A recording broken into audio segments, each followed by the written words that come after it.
Good afternoon. It's another gorgeous day in Charleston, South Carolina. This is Alan Donald with Keller Williams Realty and BuyHomesInCharleston.com.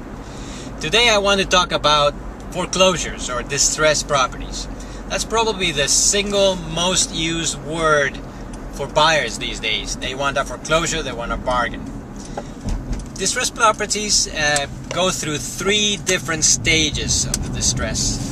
First stage is when the owners fall on hard times, cannot afford to make the payments, and they fall behind. They are in default.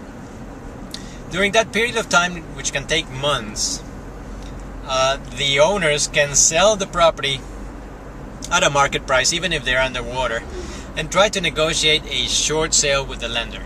That means that the lender will fall short of what they're owed, and the rest is normally forgiven. That's a short sale.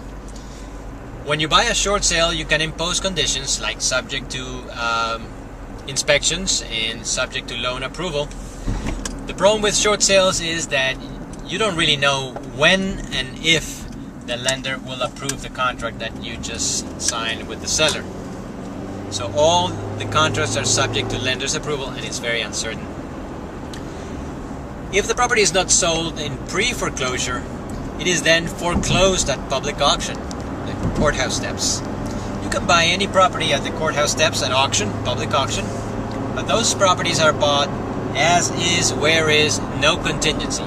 So you have to put 5%, if you're the winning bidder, you have to put 5% down, close in 30 days.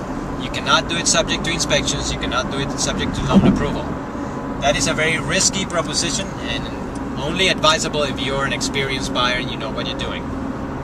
After the auction, normally the lender is the one who buys back the property for whatever they're owed and puts it back on the market as part of their portfolio, what we call lender-owned properties or REOs.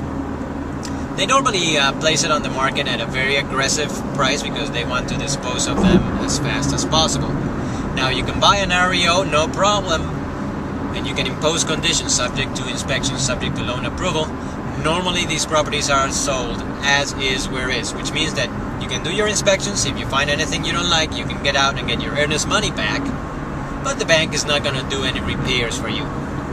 There are some exceptions to that, like structural leaks or termites, that you can negotiate with the bank because normally their lender impose repairs for the buyer to be able to buy the property. So as you see, distressed properties go through three different stages, and there's different advantages and disadvantages of each stage. If you want to know more about buying distressed properties, please visit my website at BuyHomesInCharleston.com or send me an email at alan@alandonald.com. Thank you and have a wonderful day.